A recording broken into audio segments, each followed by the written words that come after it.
Hi, I'm Bishop Todd Hunter. Welcome to the C4SO podcast.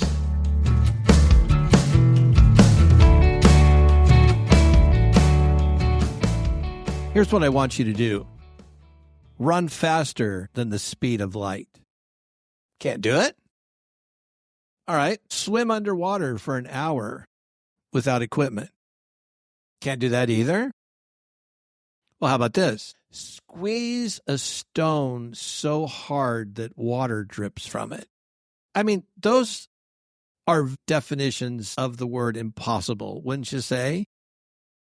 And what I want to say today is that we sometimes fear this same thing about God and about religion, that measuring up to the things of the Bible or to the things of Jesus or the kinds of things that Paul or Peter or John or other writers of the New Testament talk about, they seem also to be the very definitions of impossible.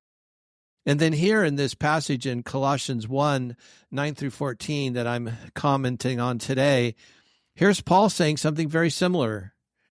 Live a life worthy of the Lord. Well, that sounds scarily unreasonable. Yet Paul says it's the very reason he prays. In this passage, he says, I pray for you nonstop so that. And the Pauline epistles are full of these grammatical, logical connectives like for or so that Paul's saying something very specific here. The reason I pray for you, church in Colossae, he says, is that I want you to live a life worthy of the Lord. Well, what does he mean? What does he envision? Well, he goes on to say that he wants the church in Colossae to have, quote, knowledge of God's will through all the wisdom and understanding that the Spirit gives. Now, there's a bit to unpack there because Paul's words make central to us the personal and charismatic dimensions of Christian spirituality. So by personal, I just simply means Paul's saying, I want you to have knowledge, not of a textbook, not of the cosmos. I don't want you to have knowledge just of, English grammar or something. No, he has a person in mind. I want you to have knowledge of God, this person's will.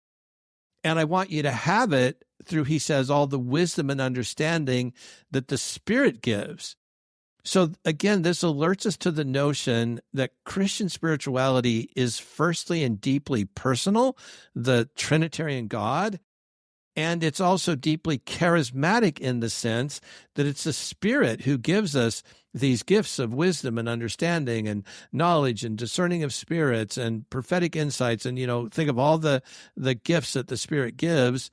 And this is what is meant to ground this really amazing statement of living a life worthy of the Lord. Like, what the heck? How does anybody do that? And Paul says you do it by just carefully, little by little, day in and day out, cultivating knowledge of God's will, and then giving yourself to the Spirit to work in your life. Well, okay, Paul. So again, why? Why is it you're hoping that people would have knowledge of God's will and wisdom through the Spirit? And so you go back to this so that. I want you to have that so that. So that is a statement of purpose. And where Paul says, my purpose for all this is that you would live a life worthy of the Lord, as we've said, and please him in every way. Now, just stop and think about that for a second. What would it be like for my life as I presently know it and experience it to be worthy of the Lord? And how could I please him in every way? And then we go back to the beginning, and that just sounds like telling me to run faster than the speed of light. I just can't do it. But in a letter about the centrality and supremacy of Jesus, what Paul's shooting for here makes sense. But as I've been saying, it's also a bit unsettling. It raises questions like, well, just what pleases God? Is it perfection only? And the answer is no. The way I always like to think about this is we have a family with lots of nieces and nephews and grandnieces and nephews. And over the past 20 years, somebody's always been pregnant and had a newborn or a toddler, or little kids. And I could just remember so many times where we'd all be sitting in someone's living room and, there's a coffee table in the middle of this living room. and one of the little toddlers, scooches over to the table, and she or he, begins to take her chubby little hands off the table. The mom or dad always go, look, look, look, look, look, so-and-so, she's been acting like she's going to walk any day. Look, I think she's going to turn around and take her first steps. And she takes her other hand off the table and, plops down in her, big fluffy diaper. Well, I've never seen a family go, oh, what a loser, what a stupid baby. Oh my gosh, blah, blah, blah. No, everybody laughs and they cheer because they know that baby soon enough is going to walk. Well, what if God's not grumpy and hard to please? What if God sees us in similar ways? Like, hey, look at my kids. They're really trying. They're trying to walk. They're trying to know my will. They're trying to live a life that pleases me in every way. And if we as human beings can take the kind of joy we take in a toddler taking their first steps, I just think all heaven, the divine being in all heaven, rejoices at the fact that you even want to walk with him. So what if, instead of trying to do things that feel impossible, we took on a childlike heart of joy, where we just simply try to live into God's purposes for us, just taking small, steady steps day by day as the real key.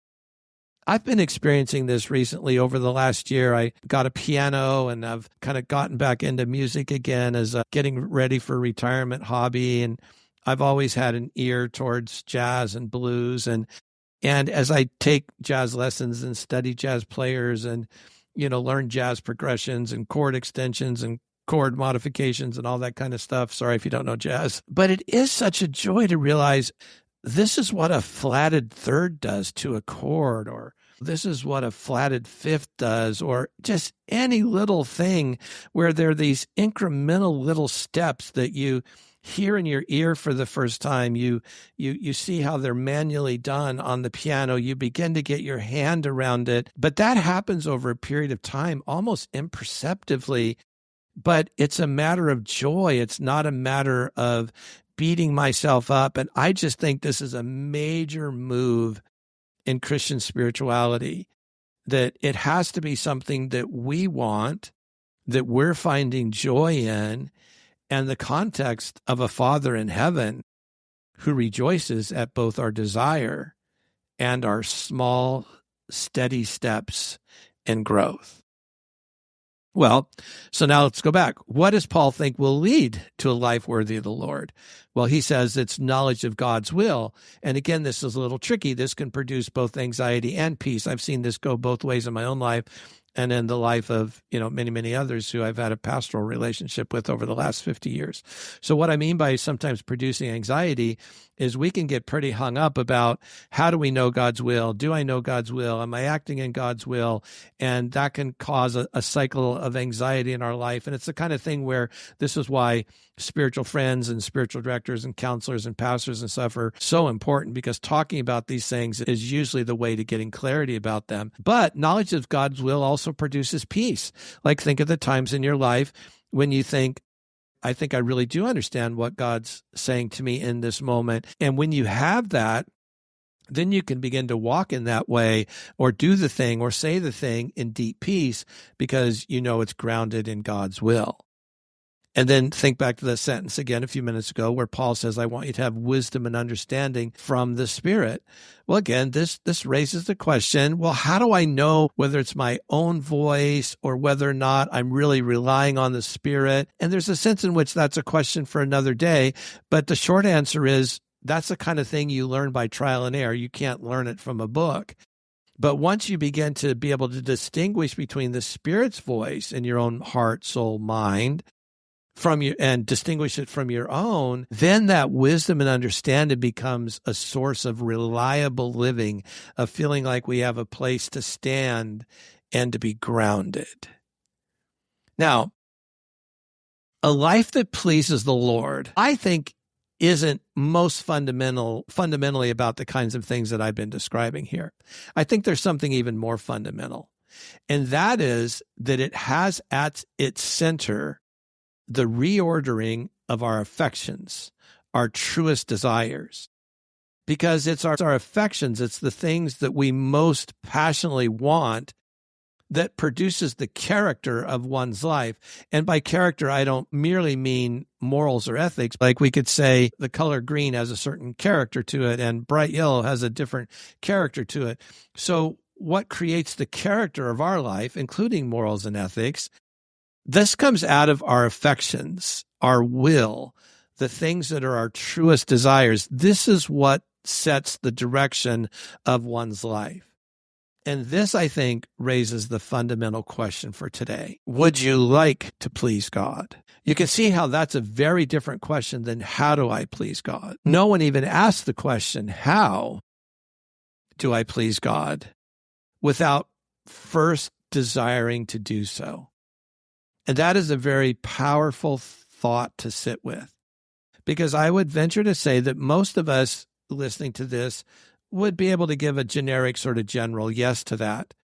But when we begin to think about the various aspects of our lives where maybe we're a little bit controlling or we're a little bit anxious or a little bit fearful, then I think the question underneath that is like, what am I hanging on to that it feels like I need to be in control of, and this thing may or may not please God? And so I've come to believe in my old age that one of the most difficult, challenging aspects of spirituality in the way of Jesus is to answer that question, would I like to please God? Or questions like, would I like to be addressed by God? You know, being addressed by God can be a pretty unnerving thing. Like, look at the calling of Jeremiah or Moses or Isaiah or John the Baptist, on and on and on. It can be a very challenging thing to actually be addressed by God.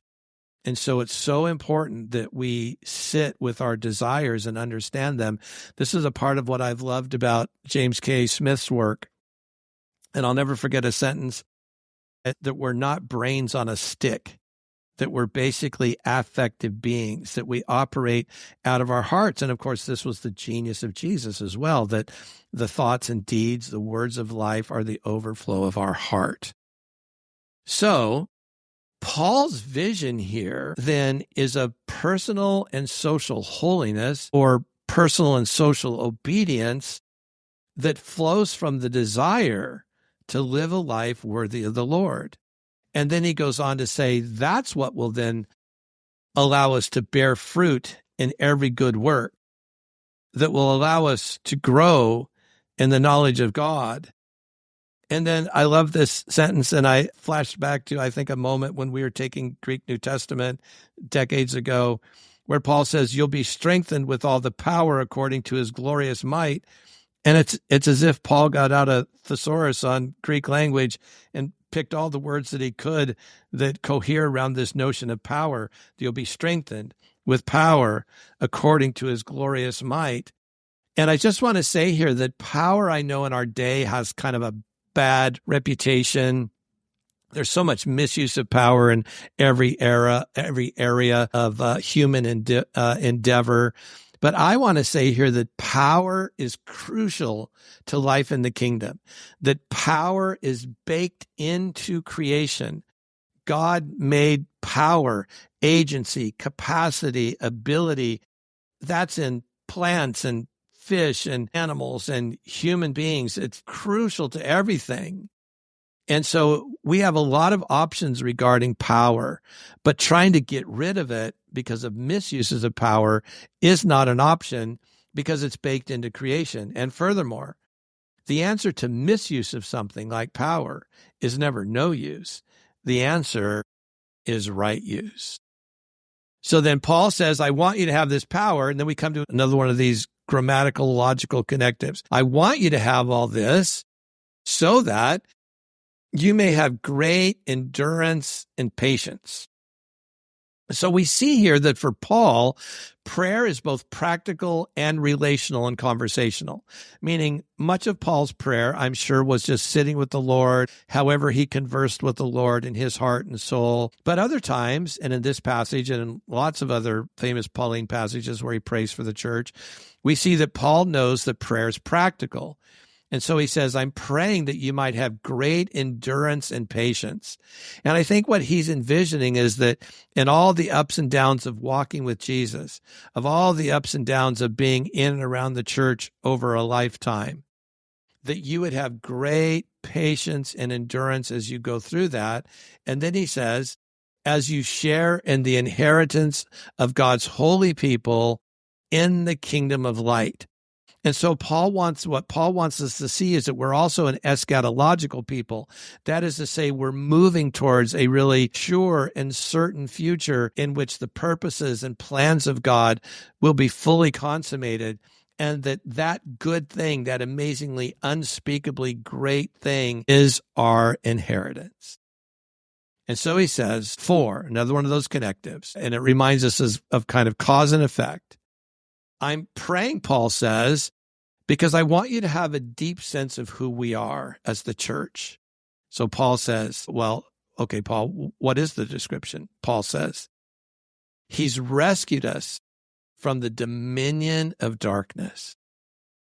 And of course, a fulfilling of the Exodus story is in Jewish minds underneath this. But what Paul's really talking about is deliverance and freedom, where we no longer feel captive to sin, but again, little by little, as we pull our chubby little fingers off the coffee table of life and try to walk, that little by little we experience capacity to do that. Deliverance, you might say, from imbalance to find the spiritual freedom of balance.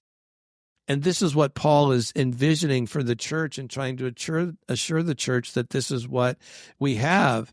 And then lastly, he says, for God has brought us into the kingdom of the Son he loves, in whom we have redemption and the forgiveness of sins.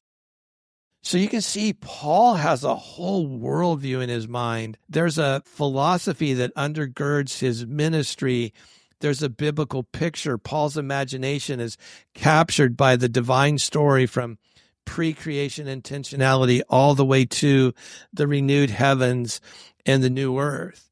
And so when he then uses this phrase of live a life worthy of the Lord, I think what he's trying to help us see is that our discipleship to Jesus, our spiritual formation, needs an aim point. And Paul just articulates this beautifully in this phrase, living a life worthy of the Lord. So what if today we could strip away all the anxiety attached to that phrase? What if we could strip away the impossibility of, run faster than the speed of light, and see it in that organic, joyous way of just little by little taking steps in God? I loved a definition that I worked on in a team of people with Dallas Willard, where we were trying to come up with good definitions of what is spiritual formation, actually. And so most of the credit for this would go to Dallas, but I want to read it as we close. Spiritual transformation into Christ-likeness requires a conscious, clear-headed, and public decision to give our lives to Christ as his constant students, learning from him how to live all aspects of our lives as he would live them if he were in our place. That, I think, is the path towards living a life worthy of the Lord. Amen. Thanks for listening to the C4SO podcast. If you enjoyed this episode, be sure to subscribe and tell a friend. And leave us a review. It helps us spread the word. Grace and peace.